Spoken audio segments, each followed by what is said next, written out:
खुलुमबाय बेयो बड'लेण्ड इंखं टेलिभिजन दिनै 8 मार्च 2022 मंगलबार खालि सानसेनि बरादखौ नोंथांमोननि खाथियाव लाबोदों आं सदानन्द दैमारिया।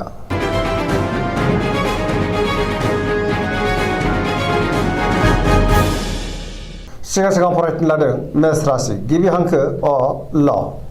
दिनैनि साना मोजां आरो गाज्रिनि गेजेरजों बाबेनलांगोन। सोरनिबा सायाव गोबां रागा जोंफ्लांनो हागौ। सोरबा लोगोनि गाज्रि नोजोर गोग्लैनोबो हागौ। सांग्रां जानाया गाहाम। गोसोआव उसुखुथु साननाय फैगोन। गुबुननि थाखाय नाङा फाङा जेंनायाव गोग्लैनांनोबो हागौ। गोसोखौ दिनै जोबोर आला खाला मोनगोन। मावनानै खामानिखौ मावफुंनो हागोन, नाथाय अब्लाबो गोब्राबै मावनांगोन। देहाया मोजां थानाय नङा। जानाय लोंनायाव सांग्रां जानाया गाहाम। गोबां रोखोमनि देहायारि जेंनाजों मोगा मोगि जानांनो हागौ। रांखावरियाव मोजां, नाथाय अब्लाबो खरसायाबो बांगोन। बेफार फालांगियाव जोबोर मोजां। न'खराव बिसि फिसायनि गेजेराव अनलायनाय फैगोन। बिदा फंबायजों मोजां सोमोन्दो थागोन। बहानिफ्रायबा हरखाबै गाज्रि खौरां फैनोबो हागौ। सांग्रां जानाया गाहाम। लाइमोनफोरनि गोसोआ दिनै जोबोर उरां फारां जागोन। फरायसाफ्रा फरायनायाव गोसो दुंखांगोन आरो मोजां फिथाइ मोननोबो हागोन।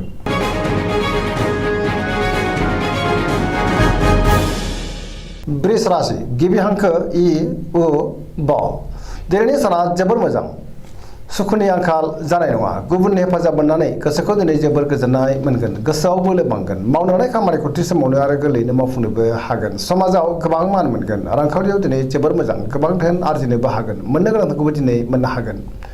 बेफार फालांगियाव जोबोर मोजां मुलाम्फा मोनगोन।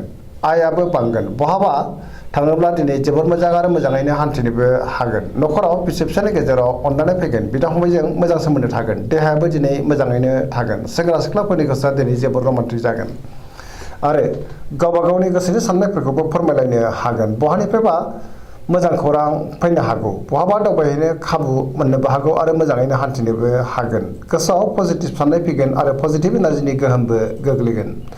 गोसोनि साननाय आरो लुबैनाया मोगथाङाव जाफुंगोन। सरासनस्रायै दिनै साना जोबोर मोजां आरो मोजाङैनो बारग'लांगोन।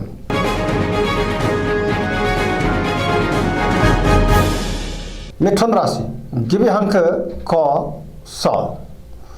दिनैनि साना जोबोर मोजां।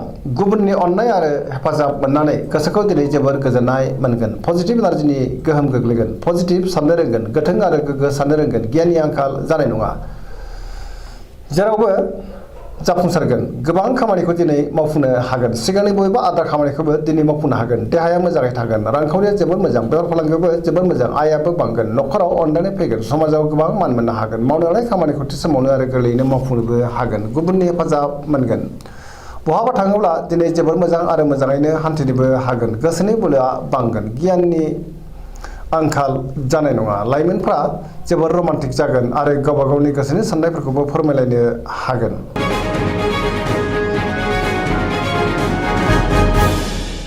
कर्कट राशि गिबि हांखो ड ढ ह। दिनैनि साना जोबोर मोजां। गोसोखौ जोबोर गोजोननाय मोनगोन। गोसोआव गोग्गो आरो गोथों साननाय फैगोन। मावनो लानाय खामानिखौ थि समावनो मावफुंनोबो हागोन। गोबां मुंदांखा सुबुंजों लोगो मोनज्लायनो हागौ। रांखावरियाव जोबोर मोजां, नाथाय अब्लाबो खरसायाबो बांगोन। बेफार फालांगियाव जोबोर मोजां। मोननो गोनां धोनखौ दिनै मोननो हागोन। देहाया दिनै मोजाङैनो थागोन। गुबुननि हेफाजाबखौ मोननो हागोन। गुबुननि थाखाय गोबां मोजां खामानि मावनानै होनोबो हागोन। न'खराव दिनै बिसि फिसायनि गेजेराव अनलायनाय फैगोन। बिदा फंबायजों मोजां सोमोन्दो थागोन। गुबुननिफ्राय मोजां खौरां मोननोबो हागौ। गुबुननि अनसायनाय मोनगोन। बहाबा थाङोब्ला दिनै जोबोर मोजां आरो मोजाङैनो हान्थिनोबो हागोन। लाइमोनफोरनि गोसोआ दिनै जोबोर रमान्टिक जागोन। फरायसाफ्रा फरायनायाव गोसो दुंखांगोन आरो मोजां फिथाइ मोननोबो हागोन।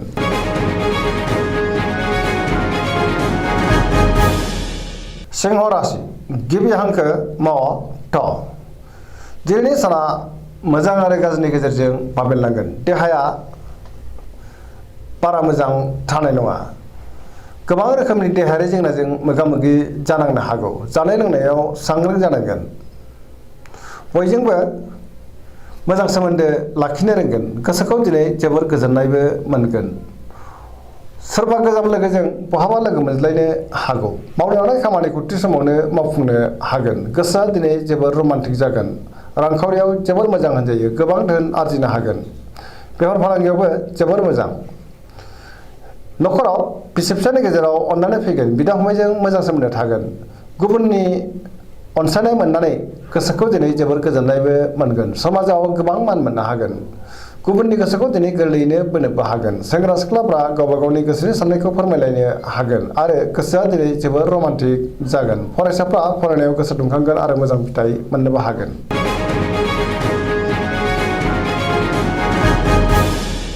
कन्या राशि गिबि हांखो प ट दिनैनि साना जोबोर मोजां जेरावबो सांग्रां जानो रोंगोन गोसोआव गोग्गो आरो गोथों साननाय फैगोन गियाननि आंखाल जानाय नङा रांखावरियाव दिनै जोबोर मोजां गोबां धोन आरजिनोबो हागोन गोबां धोन मोननोबो हागोन बेफार फालांगियाव जोबोर मोजां आयाबो बांगोन सोरबा गोदान सुबुंजों दिनै बहाबा लोगो मोनज्लायनोबो हागौ न'खराव बिसि फिसायनि गेजेराव अननानै फैगोन बिदा फंबायजों मोजां सोमोन्दो थागोन बिमा बिफानि अननाय आरो बोरखौ मोननो हागोन बहाबा थाङोब्ला दिनै जोबोर मोजां आरो मोजाङैनो हान्थिनोबो हागोन फरायसाफ्रा दिनै फरायनायाव गोसो दुंखांगोन लाइमोनफोरनि गोसोआ दिनै जोबोर रमान्टिक जागोन गावबा गावनि गोसोनि साननायखौबो फोरमायलायनो हागोन देहाया मोजाङैनो थागोन गोसोनि बोलोआ बांगोन गोसोनि साननायखौ दिनै गुबुननो फोरमायनोबो हागोन जेरावबो देरहासार जानो हागोन पजिटिभ एनार्जिनि गोहोमबो गोग्लैगोन गोसोनि साननाय आरो लुबैनायखौ दिनै मोगथाङाव जाफुंनाय नुनो मोनगोन।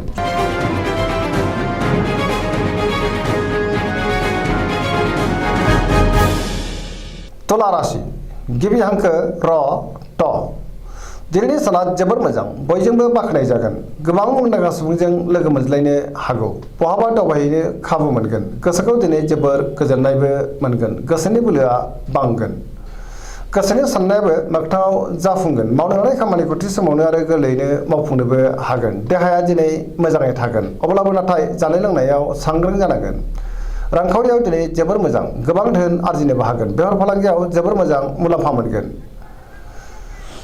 न'खराव बिसि फिसायनि गेजेराव अननानै फैगोन बिदा फंबायजों मोजां सोमोन्दो थागोन आरो बिमा बिफानि अननाय आरो बोरखौ दिनै मोननोबो हागोन बहानिफ्रायबा मोजां खौरां फैनो हागौ रांखावरियाव दिनै जोबोर मोजां बेफार फालांगियावबो जोबोर मोजां लिरनाय फरायनायाव जोबोर मोजां होनजायो फरायसाफ्रा फरायनायाव गोसो दुंखांगोन आरो मोजां फिथाइ मोनगोन लाइमोनफ्रा जोबोर रमान्टिक जागोन आरो गावबा गावनि गोसोनि साननायखौ फोरमायलायनोबो हागोन।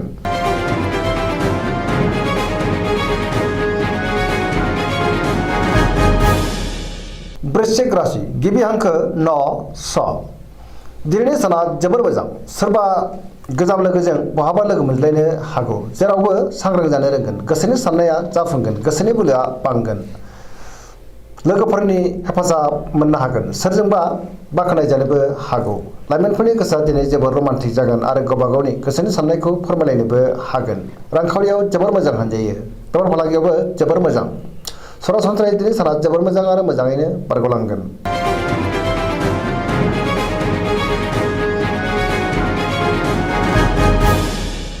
धनु राशि गिबि हांखो ढ फ भ दिनैनि साना मोजां आरो गाज्रिनि गेजेरजों बाबेनलांगोन गोसोआव बेले बेजे आरो गोनो गोथो साननाय फैगोन गुबुननि थाखाय नाङा फाङा जेंनायाव गोग्लैनांनोबो हागौ देहाया दिनै बारा मोजांथाय नङा जानाय लोंनायाव सांग्रां जानांगोन नेगेटिभ एनार्जिनि गोहोमबो गोग्लैनो हागौ गोसोआव नेगेटिभ साननाय फैनोबो हागौ सोरजोंबा रायखोमा जानोबो हागौ सांग्रां जानाया गाहाम गोसोनि बोलोआ लोरबां जागोन धोरोमारि बिथिङाव गोसो दुंखांगोन मावनो हानाय खामानिखौ थि समावनो मावफुंनो हागोन सोरनिबा हेफाजाब मोननोबो हागौ रांखावरियाव दिनै जोबोर मोजां सिगांनि बबेबा मोननो गोनां धोनखौ दिनै मोननोबो हागौ नाथाय अब्लाबो खरसायाबो बांगोन बेफार फालांगियाव जोबोर मोजां होनजायो न'खराव दिनै अननानै फैगोन बिमा बिफाजों अनजागोन आरो बोर मोनगोन मोनफ्रोमबो खामानिखौनो मावनायाव सांग्रां जानांगोन लाइमोनफोरनि गोसोआ दिनै जोबोर आला खाला जानोबो हागौ फरायसाफ्रा फरायनायाव गोसो दुंखांगोन आरो मोजां फिथाइ मोनगोन।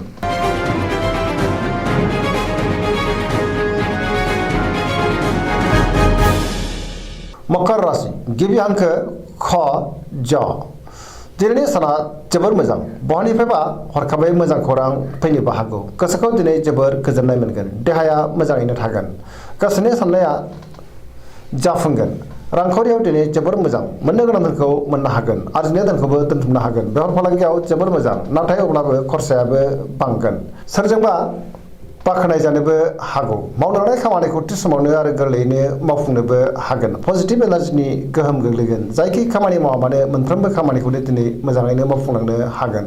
लाइमोनफोरनि गोसोआ दिनै जोबोर रमान्टिक जागोन आरो गावबा गावनि गोसोनि साननायफोरखौबो फोरमायलायनो हागोन। धोरोमारि बिथिङावबो गोसो दुंखांगोन।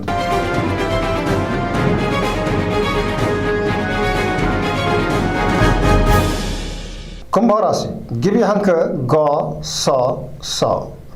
दिनैनि साना जोबोर मोजां। गोसोखौ जोबोर गोजोननाय मोनगोन। गोसोआ दिनै जोबोर खुसि जागोन। गोसोनि बोलोआ बांगोन। सोरबा मुंदांखा सुबुंजों बहाबा लोगो मोनज्लायनो हागौ। गोसोखौ दिनै जोबोर गोजोननाय मोनगोन। मावनो लानाय खामानिखौ थि समावनो आरो गोरलैयैनो मावफुंनोबो हागोन। बहानिफ्रायबा मोजां खौरां फैनो हागौ। समाजाव गोबां मान मोननो हागोन। रांखावरियाव जोबोर मोजां। मोननो गोनां धोनखौ मोननो हागोन। आरजिनाय धोनखौबो दोनथुमनो हागोन। बेफार फालांगियाव जोबोर मोजां मुलाम्फा मोनगोन। देहायाबो दिनै मोजाङैनो थागोन। अब्लाबो नाथाय जानाय लोंनायाव सांग्रां जानांगोन। न'खराव बिसि फिसायनि गेजेराव अनलायनाय फैगोन। बिदा फंबायजों मोजां सोमोन्दो थागोन। पजिटिभ एनार्जिनि गोहोमबो गोग्लैनो हागौ। लाइमोनफोरनि गोसोआ दिनै जोबोर रमान्टिक जागोन आरो गावबा गावनि गोसोनि साननायखौ फोरमायलायनो हागोन।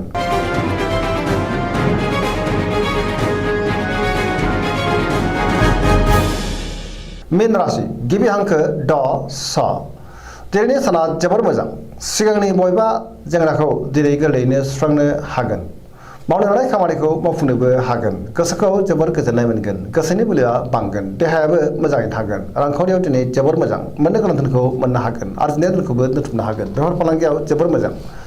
न'खराव बिसि फिसायनि गेजेराव अनलायनाय फैगोन। लाइमोनफोरनि गोसोआ दिनै जोबोर रमान्टिक जागोन आरो गावबा गावनि गोसोनि साननायफोरखौ फोरमायलायनोबो हागोन। पजिटिभ एनार्जिनि गोहोम गोग्लैगोन।